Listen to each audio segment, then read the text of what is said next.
역대 영부인 인기투표에서 최장기간 1위를 차지했던 분이 바로 유경수 여사였습니다.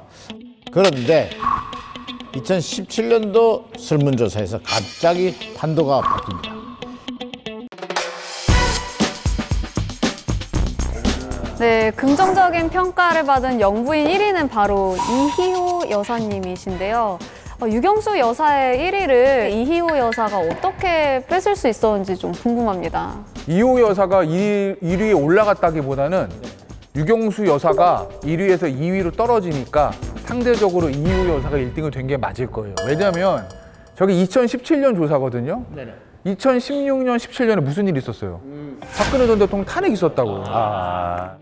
박근혜 전 대통령 유경수 여사 그 자체잖아요. 그렇죠. 그럼 당시에 박근혜 전 대통령 탄핵하고 인기가 뭐 바닥으로 떨어질 때 구속될 때인데 그러면은 좋은 영부인 그러면 저 유경수 여사 안 찍죠. 찍던 사람들도. 그래서 유경수 여사가 장기간 1위를 하다가 2위로 떨어지고 그러니까 이제 2위를 하던 이희호 여사가 1위로 올라갔다라고 보는 게 저는 맞을 것 같아요. 네. 안녕하세요. 예, 김대중 대통령님의 아들 김홍걸입니다.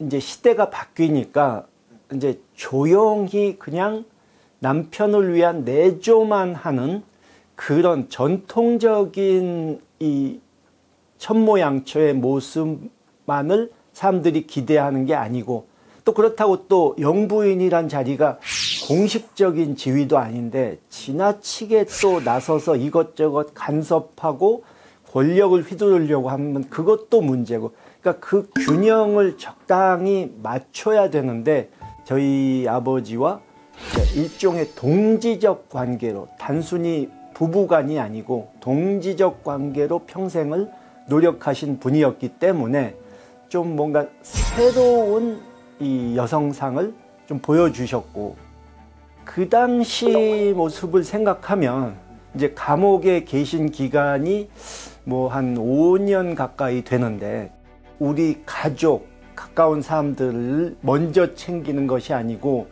그때마다 바깥에서 어려움을 겪고 있는 동지들, 그런 분들, 가족들을 이렇게 계속 돌봐주시고 외부인들이 보기에는 너무 냉철하다 싶을 정도로 이제 공인의식이 투철하신 분이었죠. 지금까지 쭉 우리 여사님들이 나왔는데 실제로 제가 직접 뵙고 식사를 같이 했던 유일한 분이 이희호 여사님입니다. 네. TV 프로에서 만났다가 사적으로 이렇게 초대를 받아가지고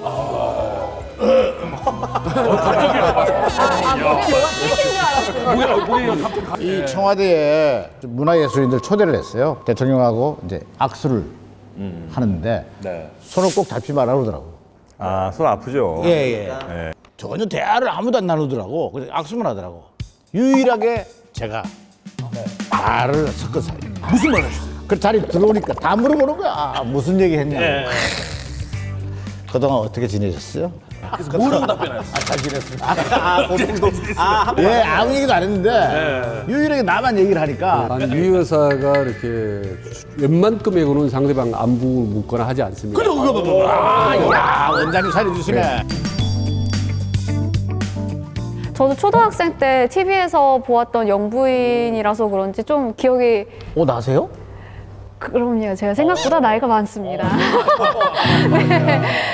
그리고 77세의 나이로 영부인 자리에 오른 역대 가장 고령의 청와대 안주인이시죠. 네. 그리고 또 이화여고, 이화여전, 서울대 사범대, 미국 스칼렛 대학까지 나온 최고 학벌을 자랑하는 엘리트 여성이었다는 얘기도 뭐 알려져 있는 것으로 저도 알고 있습니다. 그때는 아예 학교를 못 다닌 여성분들 같은 경우 훨씬 많았거든요. 네네. 아예 초등학교 자체도 못 다닌 분들도 굉장히 많을 때인데 그때 이미 뭐 굉장히 고학력에 특히 여성운동이라든지 인권운동 같은 거에 대한 관심도 많고 실제로 많이 활동을 하시기도 했으니까 당시에도 지금도 꽤 높게 평가할 수밖에 없는 그런 부분이 아닐까 생각이 듭니다.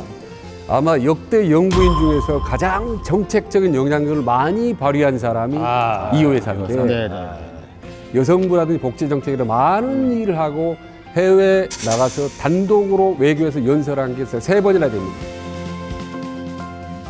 그리고 저도 이제 많이 식사를 해보고 같이 여러 번 이제 만나보고 했지만은, 그러니까 대통령이 어떤 중요한 분하고 만나서 식사를 할 때 같이 옆에 있지 않습니까? 절대 같이 안 합니다. 그래요? 지켜줍니다. 저도 한번 그 초대받아 갔는데 예. 그때도 이호 여사님이 식사를 같이 안 하더라고요. 예. 근데 이제 반대로 프란치스카 여사는 같이 앉죠. 근데 한 번은 주일 대사가 이승만 대통령이 중요한 말씀 드릴 게 있으니까 여사님 좀 자리 좀 비켜주시겠습니까? 라고 얘기를 했다가 그 주일 대사 잘렸습니다. 그래요? 네, 잘렸어요. 그 기록이 정확하게 나와 있습니다. 그런데 그 우리 이호 여사에게 뭐 부족한 점이 뭐 있다는데 그게 뭡니까? 글쎄 뭐 이거를 좀 뭐 부족하다고 해야 될지 모르겠는데, 사실은 아들 셋 중에서 앞서 보셨던 삼남 김홍걸 전 의원만 본인의 배로 나온 아들이고, 이게 김홍일 전 의원하고 김홍업 전 의원은 전처 소생이거든요. 큰아들, 둘째 아들 당시 사춘기였다고 그래요. 그러니까 사춘기 애들이 상처받을까 봐 막내 본인이 배로 나온 김홍걸 막 대놓고 이뻐하지도 못하고, 큰아들, 둘째 아들한테는 일부러 더 가서 막 친해지려고 더 일부러 잘해주고 그런 걸 안 했다고 그래요. 그러면은 당시에 이제 어린 아들들 입장에서는 좀 섭섭한 점도 있었다, 뭐 이런 얘기들이 있더라고요. 제가 어렸을 때, 하도 오래돼서 저도 기억은 잘 안 나지만 철이 없는 이제 6살, 7살 이럴 때 형들보다 저한테 조금 더 엄한 그런 모습이 있으셔가지고 왜 나만 그러냐고 뭐 불평을 했던 것 같아요. 괜히 또 저희 형들한테는 차별한다 이런 얘기를 들을까 봐 조심스럽게 하시고, 저는 아무래도 편하니까 그러셨던 게 아닌가. 예를 들어서 가택연금 당하다 보면 아무데도 못 가고 집안에만 뭐 몇 달씩 갇혀 계신 적도 있었지만, 흐트러진 모습을 아버지께서 보이신 적이 없는 게, 항상 어머니께서 매일 아침마다 넥타이 매고 정장을 딱 차려입고 갈 곳은 없지만 서재라도 가셔서 일을 하시도록, 이제 아버지께서 좀 나태해지거나 축 처질 수가 있으니까 그런 것을 막기 위해서 배려를 하신 것이 아니었나. 집안에만 있는데도 이 잘 다려진 넥타이 그리고 정장, 뭔가 이 남편의 길을 살려주면서도 좀 너무 나태해지지 말아라라는 어떠한 그 동반자, 동행자로서의 충고도 살짝 들어있는 것 같은 느낌이 드는데요. 또 굉장한 비하인드가 있다고요? 그 전화가 오면 보통 사람들은 뭐라고 하고 받죠? 여보세요? 누구세요? 뭐 이렇게 그렇죠. 하죠. 이제 보통 그렇잖아요. 네. 이호 여사는 전화가 오면은 이름을 말하지 마세요. 왜요? 탄압받을 때 그러니까 사실 DJ가 이 대통령이 되기 전 정말 다사다난한 수단을 겪지 않았습니까? 그 당시에 이호 여사까지 24시간 감시와 도청을 당했다고 합니다. 그래서 동교동 집에 전화만 오면 이호 여사가 받자마자 이름을 말하지 마세요. 도청 관계 때문에. 그렇죠. 그러니까 누구보다 보안에도 굉장히 철두철미한 그런 스타일이었고요. 지인들과 연락도 거의 끊고 살았을 정도로 굳은 어떤 그런 마음이 있었다고 합니다. 그 영부인의 내공이 어느 영부인보다 산탄하다. 같이 이제 유세를 하고 있는데, 거기서 이제 남편이 만약 독재를 한다면 내가 먼저 사도하겠다.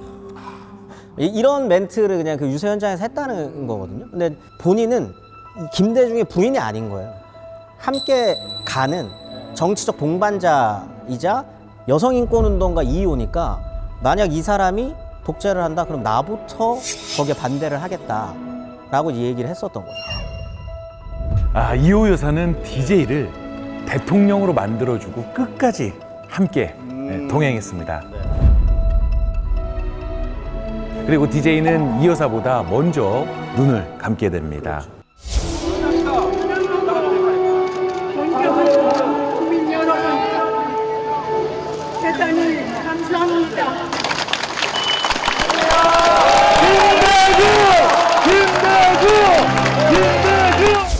그가 세상을 떠날 때 고운 벙어리 장갑을 끼고 있었는데요.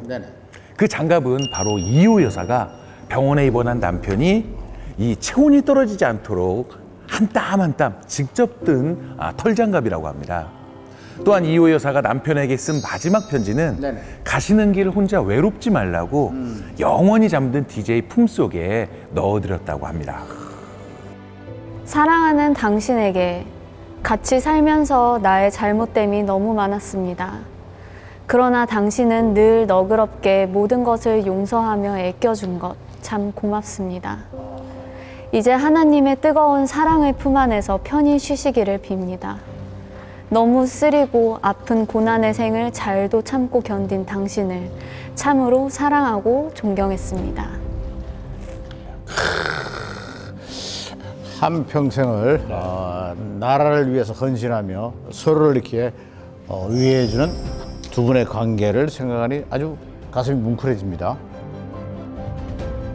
자, 오늘은 그 대한민국 영부인들에 대해서 저희가 한번 얘기를 나눠봤습니다. 우리 시장님, 어떤 덕목을 갖는 게 우리 영부인으로서의 그 자격이 있다고 생각하십니까? 그러니까 영부인은 남편이 대통령이 되는 순간 네네. 아내의 품으로 두려고 하지 말고 국민들의 품에 더 있게 하라. 좋은 말씀이네요. 그죠? 저는 영부인의 가장 큰 덕목은 아무것도 하지 않는 것. 아무것도 하지 않는 것이 가장 큰 덕목이 아닌가. 영부인이 아무것도 하지 않아도 대통령이 잘하면 나라는 잘 돌아가기 때문에. 저도 같은 생각이라서 그냥 덕목 따위를 생각하지 않는 게 그냥 영부인이 해야 될 일인 것 같아요. 나는 자연인이다. 가장 알맞은 덕목이 아닐까 싶습니다.